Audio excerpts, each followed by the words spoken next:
Chapter 5. Jewish and Democratic, an Oxymoron. The liberalization and ethnicization of the 1980s gave rise, among other developments, to a new Arab-Jewish party, more radical in its criticism than the traditional Communist Party, which had previously represented the Arab protest, and far more challenging in its attitude to the identity politics of the State of Israel. The Progressive List for Peace, led by Mohammed Miari, expressed a different kind of criticism about the character of the State of Israel, including calls for its de-Zionization. This was just the start. When elections for the Knesset approached, the Parliamentary Elections Committee disqualified the new party, as well as the far-right party led by Rabbi Meir Kahane. The Supreme Court, which was becoming the stronghold of Israeli liberalism, overruled the disqualification, and both lists were allowed to run. Unlike earlier Palestino-Israeli movements, such as Alad in the 1960s and Sons of the Village in the 1970s, the Progressive List, with retired Major General Matityahu Peled as the number 2 on its list, won 2 seats in the 120-seat House in 1984.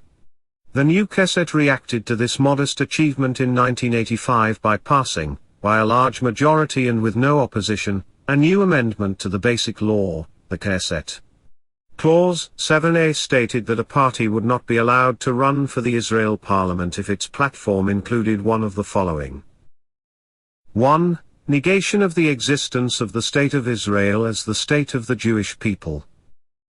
2. Negation of the democratic character of the state. 3. Incitement to racism.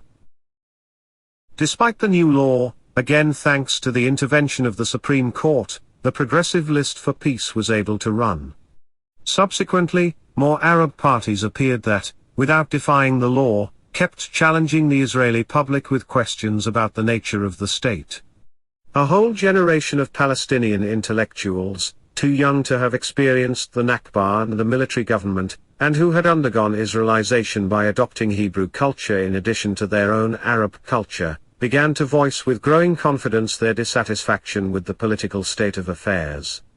They pointed out that the State of Israel, into which they had been born, in which they constituted 1/5 of the population, and of which they were formally full citizens, insisted that it was not their state but belonged to a different people, most of whom remained overseas. An outstanding early figure in this protest against Jewish exclusivity was the writer and translator Anton Shamos. A gifted bilingual intellectual, and the author of the novel Arabesques, which deals with his divided national identity, he issued a challenge to Israeli society: let us all be multicultural Israelis, and create a common national identity that will not erase our identities of origin but aim for an Israeli symbiosis between the Jewish and Arab citizens of the state. Abi Yehoshua, one of Israel's leading writers and a typical representative of the Zionist left, rejected the proposal with characteristic self-assurance: Israel must remain the state of the dispersed Jewish people, and must not become the state of all its citizens. The law of return is the moral basis of Zionism, he argued, and the dangerous proposal to create a dual identity in the Jewish state should be rejected. The established author was horrified by the very idea of becoming a Jewish Israeli, analogous to the defective Jewish Americans. He wanted to be a non-hyphenated whole Jew, and if this displeased a new Israeli like Anton Shamos, he should pack his belongings and move to the future national Palestinian state. This was perhaps the last time that a well-known Palestino-Israeli intellectual proposed a joint cultural life in a pluralistic but egalitarian liberal democracy. The negative response of the Israeli Zionist left, as well as the intifada that erupted at the end of 1987, made such proposals even rarer. While Israeli Palestinians expressed solidarity with the national liberation struggle of the Palestinians in the occupied territories, they were so far not calling for national territorial separation. But pride in the oppressed Palestinian culture and the desire to preserve it at all costs led many to call for Israel to become a consociational, or multicultural, democracy. The single unifying demand was for Israel to become theirs, so that they could belong to it. The debate concerning the state of the Jewish people was heating up. In the 1990s, with the subject of post-Zionism engaging various intellectual circles, the definition of the State of Israel became one of the key issues. In the past, anti-Zionism had been equated with the denial of Israel's right to exist, and the one principle that all Zionists agreed on was that Israel must remain the exclusive state of all the Jews in the world. Now, post-Zionism supported full recognition of the State of Israel within the 1967 borders, but combined it with the uncompromising demand that it become the state of all Israeli citizens. Following the Oslo Accords in 1993, and especially the outbreak of the Second Intifada in 2000, the territorial myth of the entire land of Israel as the patrimony of the Jewish people began to dissipate. But the process was accompanied by the insistence on the Jewish people's exclusive claim to the State of Israel. A large portion of the former territory-minded right wing grew into a rigid and racist right wing, while the center-liberal camp entrenched itself in its Zionist positions and sought to legitimize them juridically and philosophically. In 1988, Justice Meir Shamgar, President of the Supreme Court and an Israel Prize laureate, declared that the existence of the State of Israel as the state of the Jewish people does not conflict with its democratic character, just as the Frenchness of France does not conflict with its democratic character. This absurd comparison, all the citizens of France, old or new, are identified as French, and no non-French citizens qualify as hidden partners in its sovereignty, marked the start of a juridical process embellished with a colorful range of ideas. In 1992, two of the basic laws, human dignity, and liberty, and freedom of occupation, already contained the categorical statement that Israel is a Jewish and democratic state.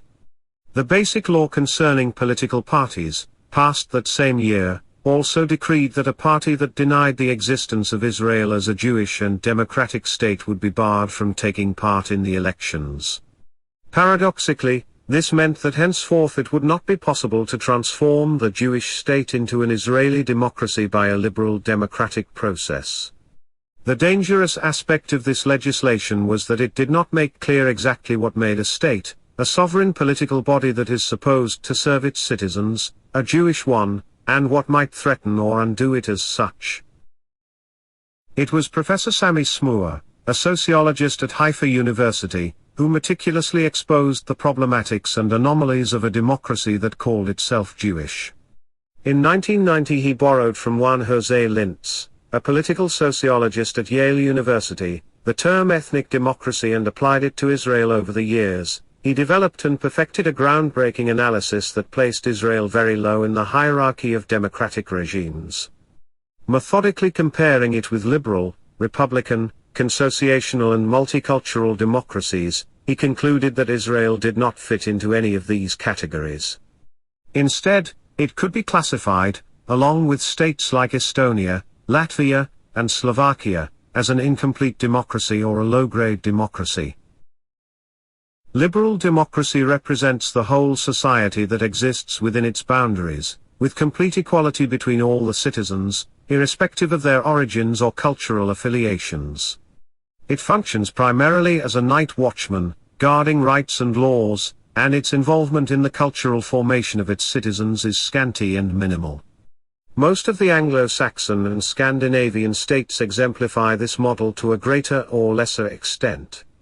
Republican democracy resembles this model in the complete equality of its citizens, but it is much more involved in the cultural formation of its national collective. Such a state is less tolerant of secondary cultural identities and seeks to assimilate them into one overarching culture. France is the most prominent example of this category. The consociational, or associative, democracy formally recognizes cultural linguistic groups, institutionally ensures their equal standing in government, with the right of veto in joint decisions, while fostering the full autonomy of each and every group. Switzerland, Belgium and contemporary Canada best exemplify this model.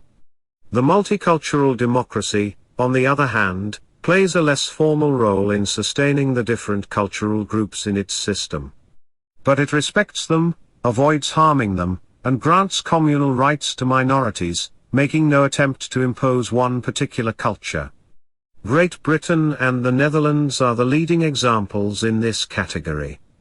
The most important quality in this catalogue, shared by all these regimes, is that they see themselves as representing all the citizens in their states, including societies with a hegemonic cultural linguistic group as well as minorities. In Smuer's opinion, Israel cannot be included in any of the above categories, if only because it does not see itself as the political embodiment of the civil society within its boundaries.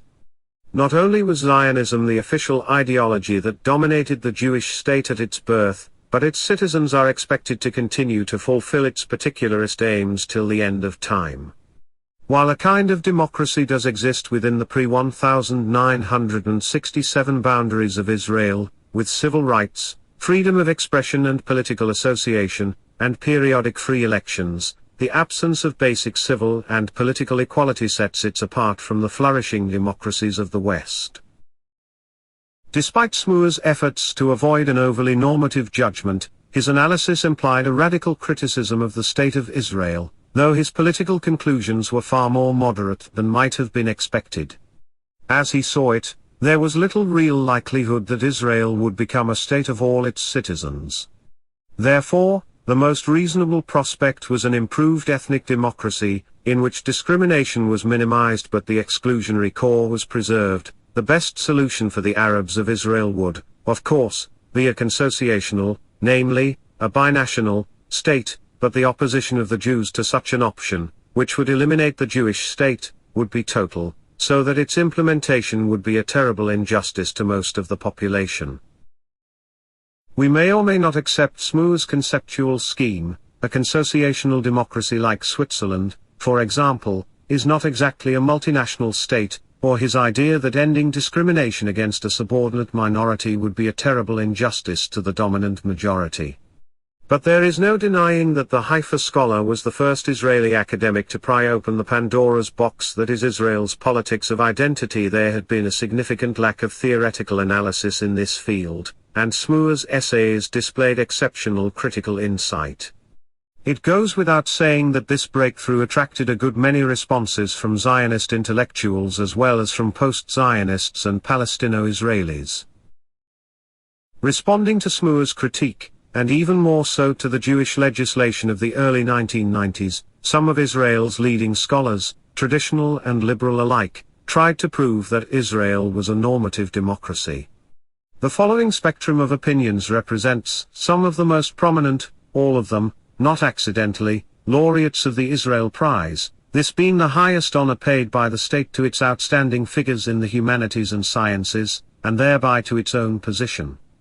As the Israel Prize laureates form a major hub in the world of Israeli culture, their views reflect the essence of the national ideology and reveal its character. For example, Eliezer Schweid, professor of Jewish philosophy at the Hebrew University in Jerusalem, could see no contradiction in the phrase a Jewish and democratic state. Israel had been established in order to restore to the Jewish people the basic democratic rights it had been denied through many generations in exile.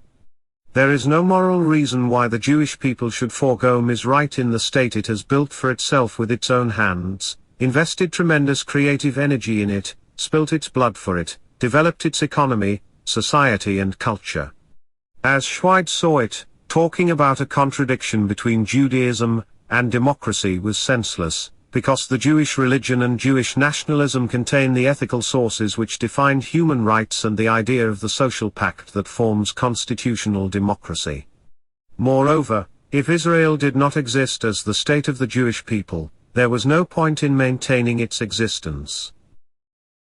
Professor Shlomo Sand of the Hebrew University, a former Director General of the Foreign Ministry, thought that Israel as a Jewish state was immeasurably superior to the French Republic, which assimilates and erases identities. Israel's tolerance resembles that of Britain, he said, and is even superior to it in many ways. For example, the absence of civil marriage and the preservation of communal confessional marriage, which had existed under Ottoman rule, together with the separation practiced in education, indicated that there was in fact in Israel a broad cultural autonomy for its non-Jewish citizens.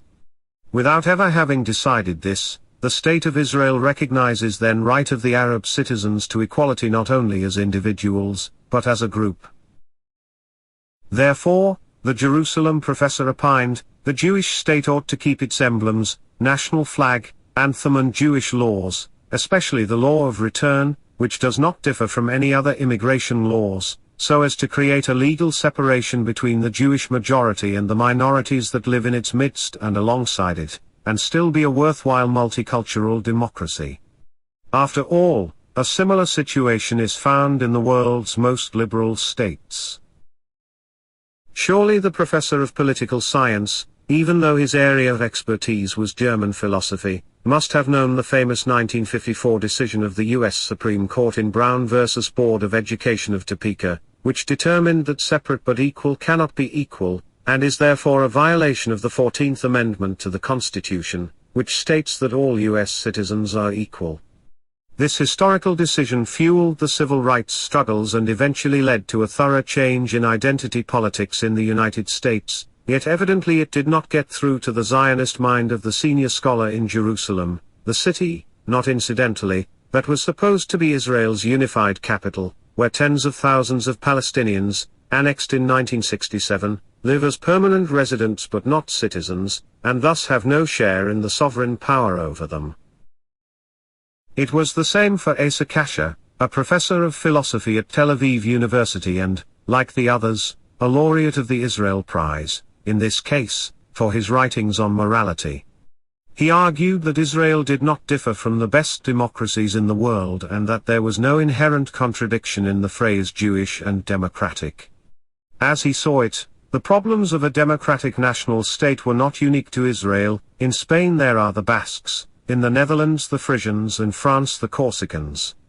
In this respect, the State of Israel, where 20% of the population belong to a different nation, is not exceptional.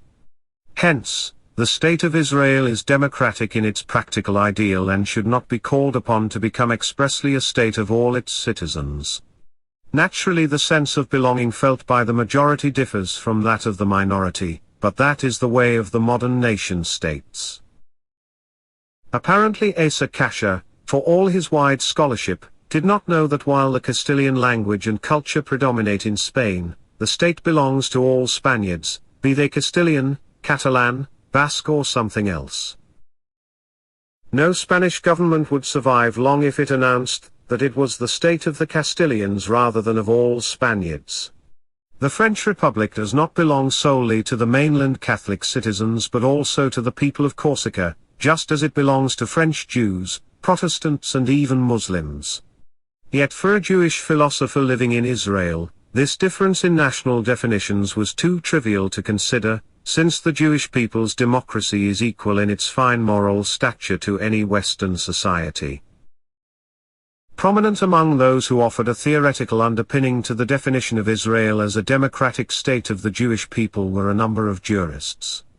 Since the basic laws had begun to insert the term Jewish into their wording, various judges and professors of law felt it their duty to provide a well-grounded defense of the new legislation.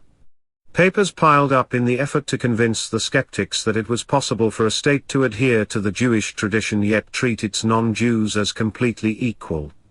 The impression gained from their writings was that their concept of equality was another way of saying indifference. For retired Justice Chaim Herman Cohen, former Deputy President of the Supreme Court and Minister of Justice, as well as an Israel Prize laureate, the issue was straightforward. The genes of our forefathers are in us, whether we like it or not. A man who respects himself strives to discover not only where he stands and where he is heading, but also where he came from. The heritage of Israel, in the broadest sense of the word, is the legacy that the state has inherited by its very nature, and it makes it a Jewish state by its very nature. This statement does not mean that Chaim Cohen was a racist. He had always been a liberal judge. In the Rufeisen case, his was the voluntarist dissenting opinion, and he also knew that the biological genetic continuity was very questionable. But making a considerable effort to define the non-religious Jewishness of his state, he asserted. A Jewish identity does not mean a biological genetic continuity, more important is the spiritual cultural continuity. The former defines the state as the state of the Jews, the latter as a Jewish state. The two identities are not contradictory, they complement each other, and may also be mutually dependent and conditional. It must have been this conditionality that led Cohen to include in the Jewish continuity and the heritage of Israel not only the Bible, the Talmud and its parables, but also the work of Spinoza, the philosopher who had quit Judaism, and was ostracized by its followers. Yet while struggling mightily to characterize Jewish democracy, he made no reference to the 20% of its citizens who are Arab, nor to the 5% meticulously registered by the Ministry of the Interior as non-Jews, even though they speak Hebrew and pay their taxes. Aharon Barak, a former president of the Supreme Court and yet another Israel Prize laureate, was also thought of as one of the most liberal and scholarly judges in the history of Israeli law. Addressing the 34th Zionist Congress in 2002, he spoke about the values of Israel as a Jewish and democratic state. What were the state's Jewish norms? A combination of halakhic and Zionist elements. The world of the halakha is an endless ocean, while the world of Zionism is the language, the national symbols, the flag, the anthem, the festivals and the law of return, yet Israel also liberates state lands for Jewish settlement. What were the state's democratic values? The separation of powers, the rule of law, and the protection of human rights, including the rights of the minority. It was necessary to seek a synthesis and a balance between the two sets of values. Giving Jews the right to immigrate does not discriminate against those who are not Jews. It recognizes a non-discriminatory difference. But a person who lives in our national home is entitled to equality, irrespective of religion and nationality. That was why the judge strove to do justice to the Arab minority, being much more aware than other jurists that equality is the heart of modern democracy. Is there equality in the state when one of its values is liberating state lands for Jewish settlement? Supreme Court Justice Barak did not have to answer this question to the participants of the Zionist Congress in Jerusalem. Nor was his audience astonished, since on an earlier occasion the democratic judge defined the character of the State of Israel in similar terms. A Jewish state is one for which Jewish settlement in its fields, cities and villages comes before anything else. A Jewish state is one in which Hebrew law plays an important part, and in which the laws of marriage and divorce of Jews are based on the Torah. In other words, for the secular liberal Aharon Barak, Israel is Jewish thanks to such projects as the famous Judaization of the Galilee, which rests on the long-standing judicial segregation of Jews and non-Jews. Daniel Friedman was not a judge, but he was appointed Minister of Justice by Prime Minister Ehud Olmert. Prior to that, he had been a law professor at Tel Aviv University, and had of course received the Israel Prize. Responding to an article of mine in 2000, after 13 Palestino-Israelis had been killed by the police during unarmed protests, he expressed profound amazement at the argument that the very definition of the state as a Jewish one implies a non-egalitarian element. Most states are national states, he argued, so why can't Israel be one? How is Israel different from England? In England there is a Jewish minority and a Muslim minority who enjoy equal rights. Nevertheless, they cannot complain that England is the country of English people, associated with the Anglican Church, and that the dominant language, in which alone it is possible to act in the public sphere, is English. The minorities cannot demand the appointment of a Jewish or Muslim monarch, nor equal status for a different language. Evidently we cannot expect an Israeli professor of law, eager to prove that his state is a perfect democracy, to employ more precise terminology. Although it is true that the word England is often used as synonymous with Britain, such carelessness is out of place in a complex discussion about nation and nationality. Since 1707 England has been part of the United Kingdom of Great Britain, with Scotland, Wales and, since 1801, Northern Ireland. The historical and cultural background of the joint realm is ecclesiastical, but Christian England does not intervene in the marital choice of a Jew who lives there, who may wish to marry a Christian Scot, or even a Muslim of Pakistani origin. Needless to say, England is not the state of the world Anglicans, as Professor Friedman's Israel is the state of the Jews of the world, nor is it even the state of the English, even though English is the official language in the kingdom. A Jew cannot be the monarch of Great Britain, but neither can an Englishman, who is not a member of the royal family. In any case, the hegemon in Britain is not the reigning monarch but Parliament, and Michael Howard, the son of a Romanian Jewish immigrant and leader of the Conservative Party in the early 21st century, might have become British Prime Minister, instead of making aliyah to Israel. Britain is the state of all its citizens, English, Scottish, Welsh, Northern Irish, Muslims who immigrated and became citizens, even Orthodox Jews who acknowledge only the divine sovereign. In the eyes of the law, they are all Britons, and the kingdom belongs to all its citizens. Were England to declare that Britain is the state of the English, as Israel is of the Jews, then even before the children of Pakistani immigrants began to protest, the Scots and the Welsh would break up the United Kingdom. Furthermore, Britain is a multicultural country, and its principal minorities have long enjoyed considerable autonomy. For Daniel Friedman, however, the Arab citizens of Israel parallel newly naturalized immigrants, rather than the Scots and the Welsh in England. Other jurists have written in defense of the state of the Jewish people, but let us examine only one other, who, together with a historian, wrote a whole book on the subject.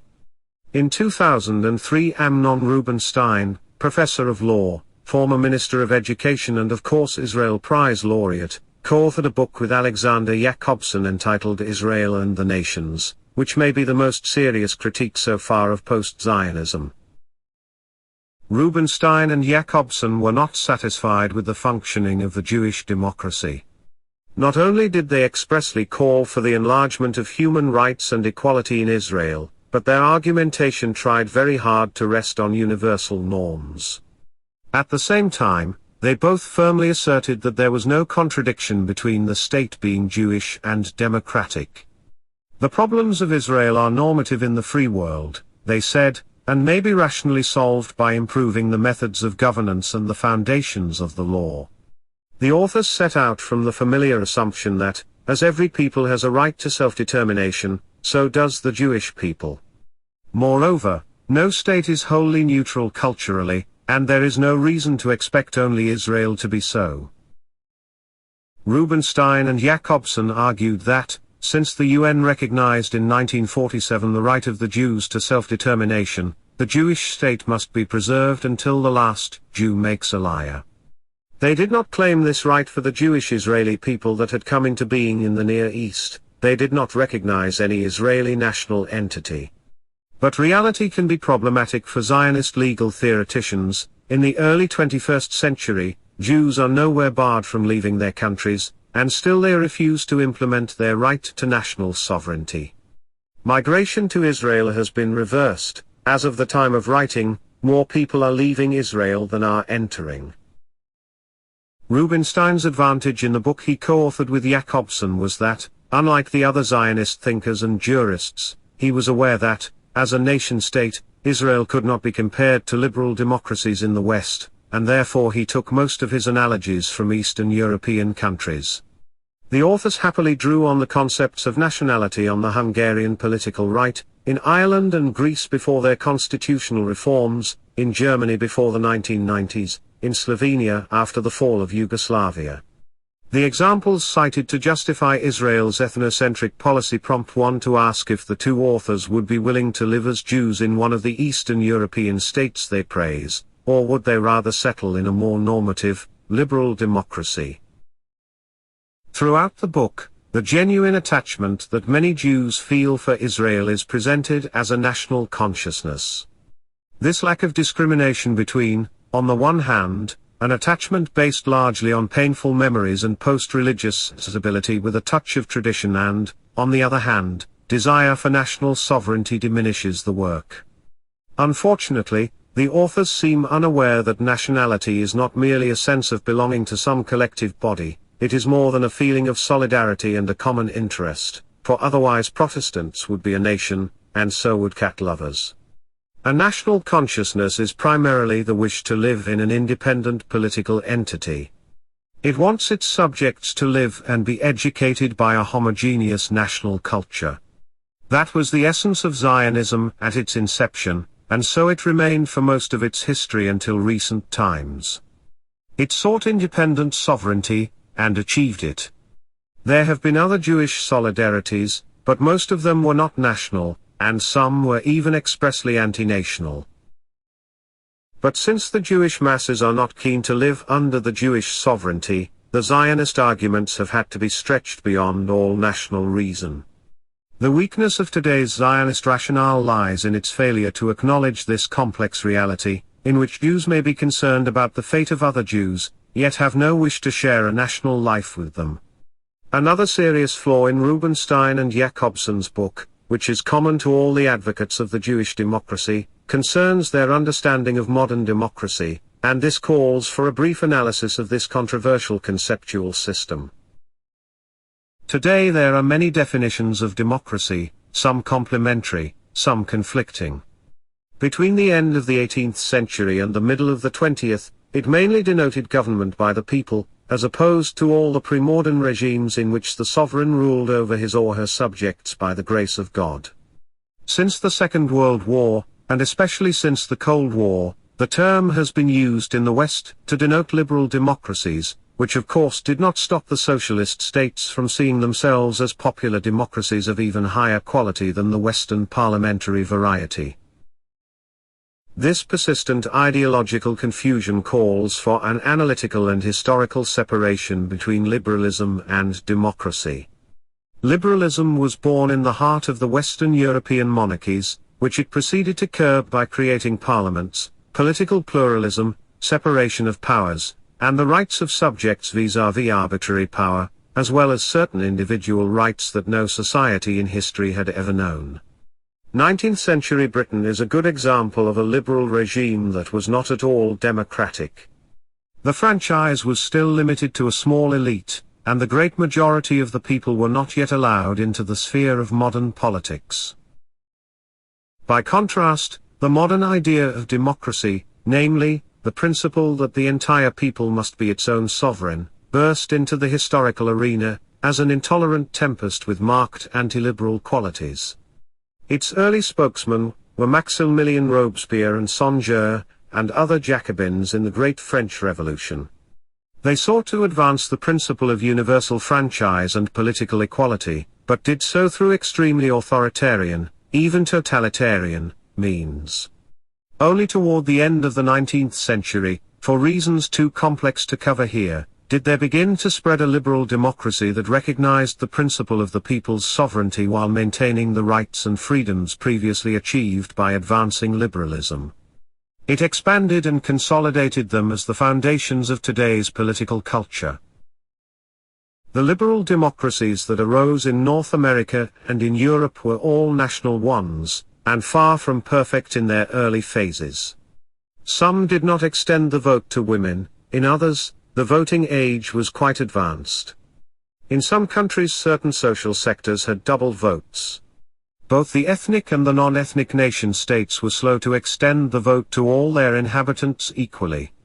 But unlike the handful of democracies that existed in the ancient Greek world, modern democracies were born with a distinctive birthmark. A universal tension dictated their progress and forced them to advance in the direction of ever-increasing civil equality, to be implemented within the boundaries of the national state. Man, a category never quite known in the ancient world, joined citizen, nation and state as a key term in the central discourse of modern politics.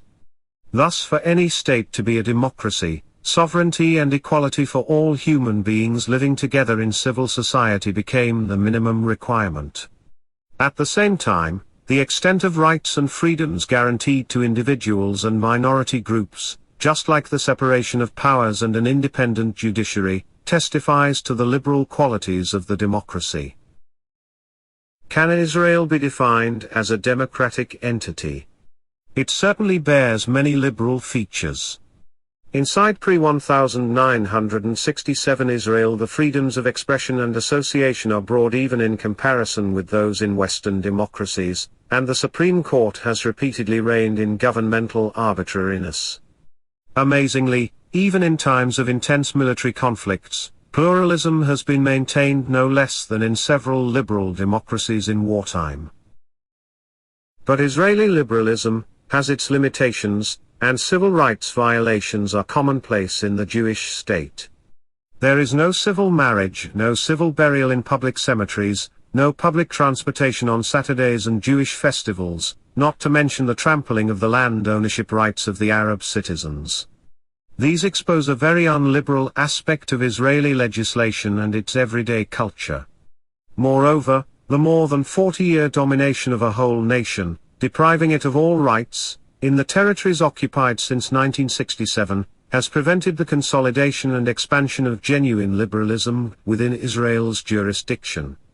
Nevertheless, despite the serious flaws in the area of individual rights, basic liberties are maintained, as well as the main democratic principle of periodic general elections, and the government is elected by all the citizens.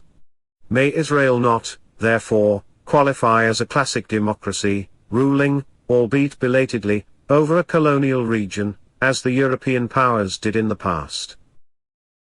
It should also be noted that the difficulty in characterizing Israel as a democracy does not lie in the fact that the Sabbath and the Jewish festivals are its main days of rest, nor even that the symbols of the state derive from Jewish tradition.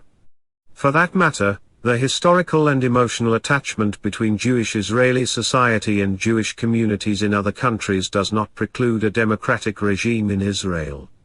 If in the United States various cultural linguistic communities maintain close contacts with their lands of origin, if Castilian is hegemonic in Spain, and if in secular France several of the holidays stem from the Catholic tradition, there is no reason why the cultural symbolic setting in Israel cannot be Jewish. Of course, in a normative democracy where there are cultural and linguistic minority groups, it is advisable to include civil symbols and festivals shared by all the citizens. Not surprisingly, no such attempt has been made in the Jewish state. The peculiar character of Israel's supra-identity, whose primeval code was inherent in Zionism from the start, is what makes it doubtful that a Jewish state can also be democratic. The Jewish nationalism that dominates Israeli society is not an open, inclusive identity that invites others to become part of it, or to coexist with it on a basis of equality and in symbiosis. On the contrary, it explicitly and culturally segregates the majority from the minority, and repeatedly asserts that the state belongs only to the majority. Moreover, as noted earlier, it promises eternal proprietary rights to an even greater human mass that does not choose to live in it. In this way, it excludes the minority from active and harmonious participation in the sovereignty and practices of democracy, and prevents that minority from identifying with it politically. When a democratic government looks at the electorate, it is supposed to see in the first place nothing but citizens. It is elected by them, funded by them, and in principle is expected to serve them.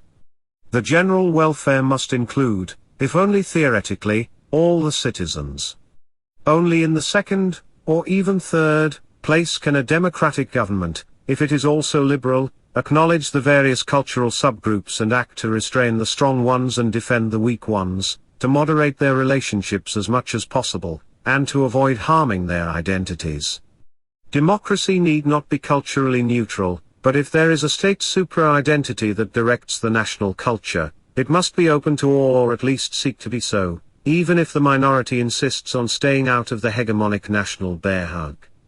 In all the existing kinds of democracy, it is the cultural minority that seeks to preserve its distinction and identity vis-à-vis the mighty majority. Its smaller size also entitles it to certain privileges.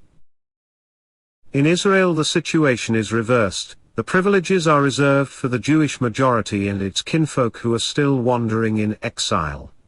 This occurs through numerous mechanisms: the law of absentee properties and the law of land purchase, passed in the early days of the state, the law of return, the law of marriage and divorce and the various statutes and orders that employ the concept of ex-military to discriminate, by means of privileges and allocation of funds excluding the Palestino-Israelis, who are not conscripted, and that preserve the bulk of public resources for the Jewish population. By a series of measures ranging from the generous absorption grants given to new immigrants to the fat subsidies given to the settlers in the occupied territories, who vote in the general elections even though they reside outside the state's borders, Israel openly favors the biological descendants of the ancient kingdom of Judea. If the word Jewish were replaced by the word Israeli, and if the state thus became open and accessible to all the citizens, who would then be able to navigate its identity landscape at will, it might be possible to take a softer line and begin to treat Israel as a political entity heading toward an eventual status of democracy. But such freedom of movement has been permanently prohibited in Israel. The Ministry of the Interior determines the nationality of every citizen, who may neither choose it nor change it, except by converting to Judaism, and becoming officially a Jewish believer. The Jewish state takes pains to register its authorized proprietors, the Jews, on their identity cards and/or in the population registry.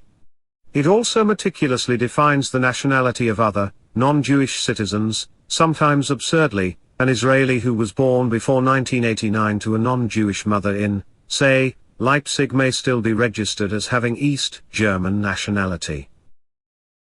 Nevertheless, the concept of Jewish democracy might still be plausible if there were evidence of a historical trend toward the loosening of the ethnocentric fetters and a conscious effort to consolidate Israelization.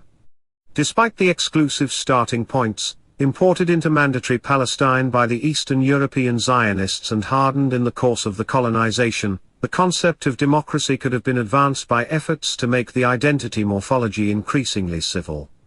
But the absence of such a trend in the general culture, as well as in the educational and legislative systems, and the determined opposition of the political, judicial and intellectual elites to any wider universalization of the dominant identity inside the Jewish state impedes any theoretical goodwill effort to classify Israel as a democracy.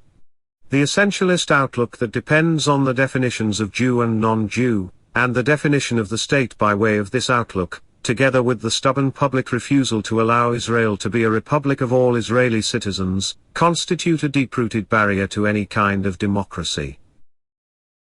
Therefore, although we are not in the field of zoology, and the precise terminology is less demanding than it is in the life sciences, Israel must still be described as an ethnocracy.